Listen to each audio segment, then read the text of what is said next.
Now I'm going to talk about the flowsheet modeling. So it's a very conventional modeling of the water resource recovery facilities. And we are going to see that how we can use these models for improving our results, and also how this actually fits in the LessWatt protocol and the LessWatt project as a whole.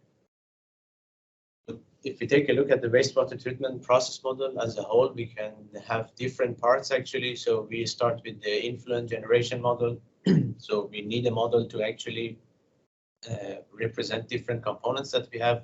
This includes mainly the COD and COD fractionations. So how much inert COD we have, how much soluble COD we have in the system, and also for different nutrients like the phosphorus or the nitrogen compounds. Then we have the hydraulic process model, which actually in some simulation software, we use the different tanks to represent the actual tanks that are present in the activated sludge process. And generally, we have also a separate sedimentation model to mimic the behavior of the settling tanks, and then we get the output of the model. But for each reactor, we actually have two main parts. So the hydrodynamics of the reactor are generally modeled using the CSTR tanks. So we assume that these tanks are completely mixed. And generally, for each tank, we have a number of tank in series that we use in order to have the plug flow behavior of the tanks for the system. And then we have the conventional activated sludge model. So these models actually are some kinetic models that use the stoichiometric of the biological processes in order to actually model different biological growth and decay processes that are involved during the biological treatment. So just as a very brief introduction to the hydrodynamic modeling, which will be the focus of the next presentation. So in this case, as I said, we used mostly the tank in series approach. So this approach is quite a simplistic approach for modeling these processes, but quite often this approach could be sufficient for the modeling purpose. So in a lot of cases, we can have complete mixing actually, or near complete mixing inside the tanks. And this representation could be sufficient for mimicking the behavior of the system. But at the end of the other end of this spectrum, we have the computational fluid dynamics, which are very complex, but they are computationally heavy, but they can actually describe and explain the system in very high details, especially in the bioreactor, even in the scale of centimeters. So the combination of these two models, so use the knowledge that we get from the CFD studies to use that to improve this tank in series approach that we have in a new concept as compartmental model, is actually one thing that we also want to explore in this project for the systems that we don't have complete mixing. Then we have the ASM models. So these models are actually describing the decay and growth of autotrophic and heterotrophic biomass inside the system. So we have the ASM one. These models actually were developed since the 90s. And we have the ASM1 model, then we have the ASM3, which actually corrects some defects of the ASM1 and also adds the storage of organic substrates. Then we have ASM2, which actually includes the phosphate in this case. So when they developed the biological phosphorus removal, this is a new model that actually can deal with the biological phosphorus removal and not only the nitrogen and COD, which was the case for the ASM1 and 3.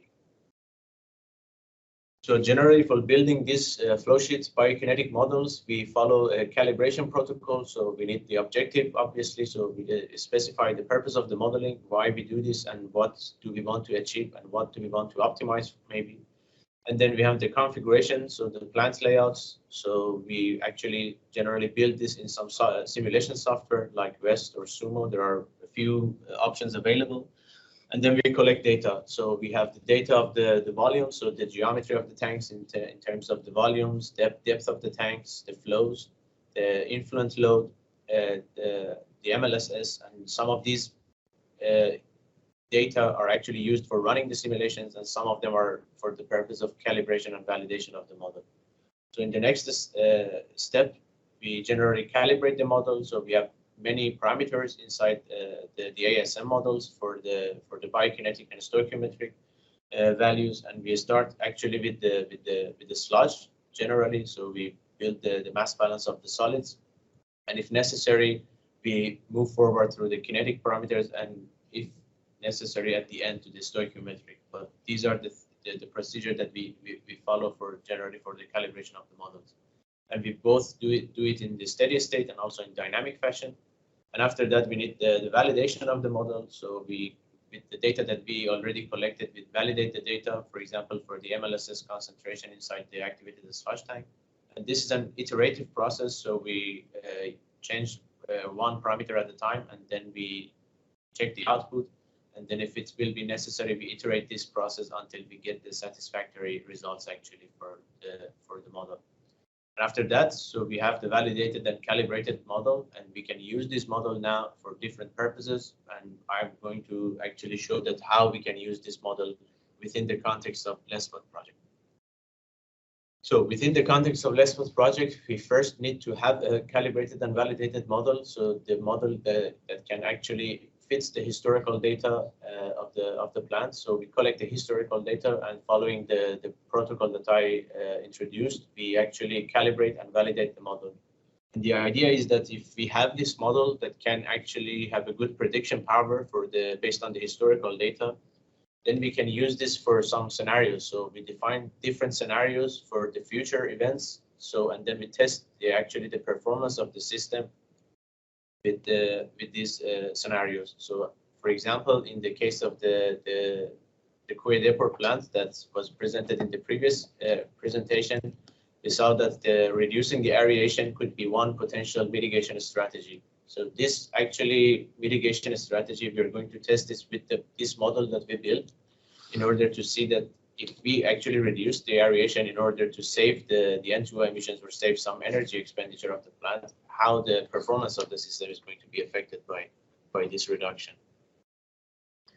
So I'm going to present two of the case studies here that and how we used actually the flowsheet model for those cases. So first is the Decoy Depot, so the main test water resource recovery facilities for the LessWatt project.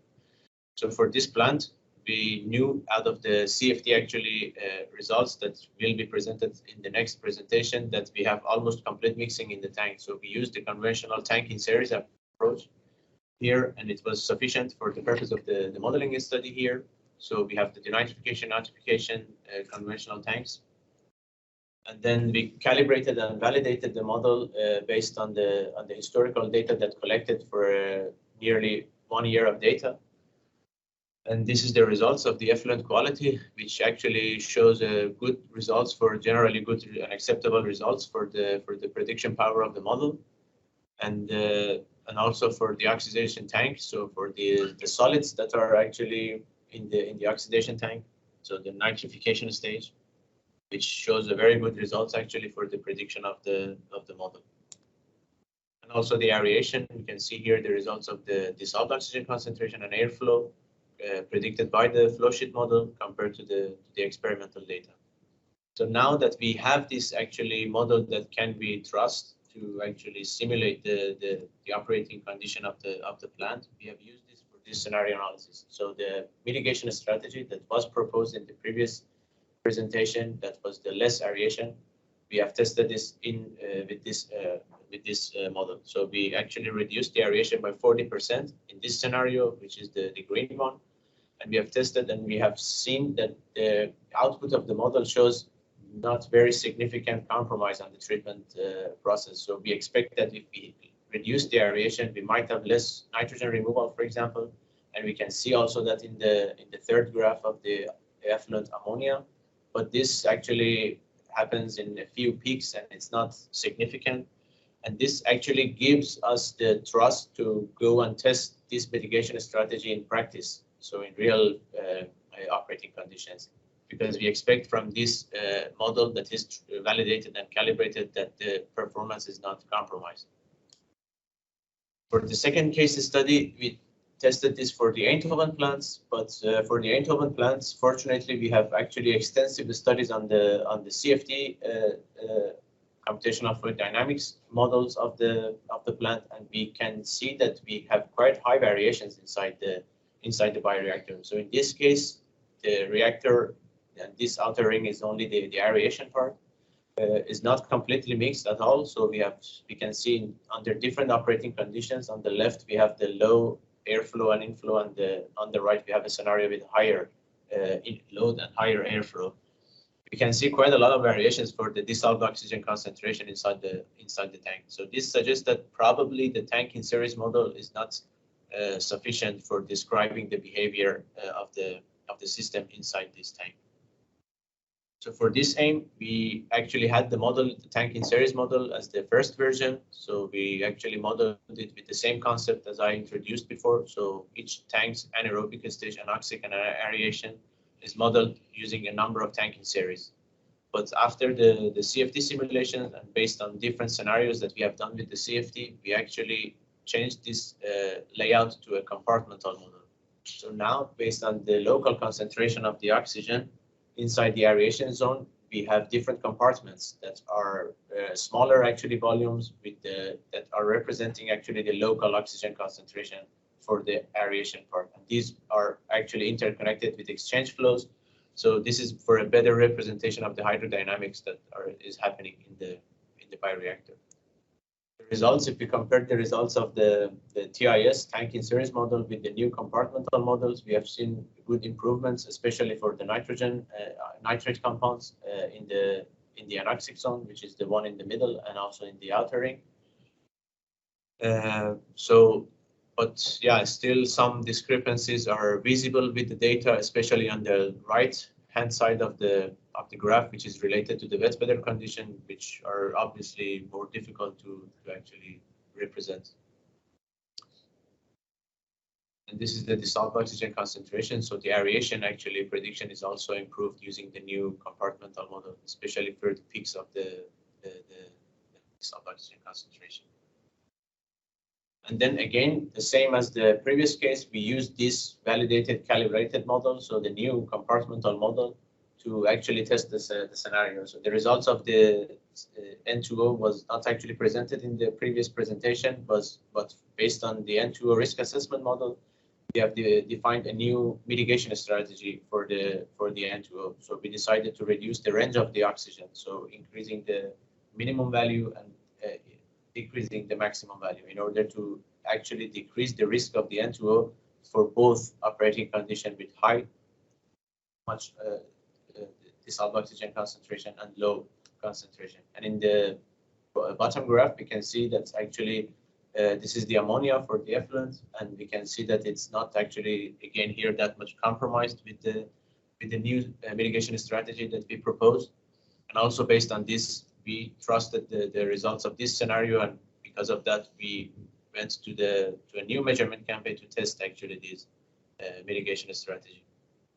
But if you are going to, if you're interested in more details on how actually we perform this for the Eindhoven plant, we can discuss it in one of the breakout rooms for sure. Thank you.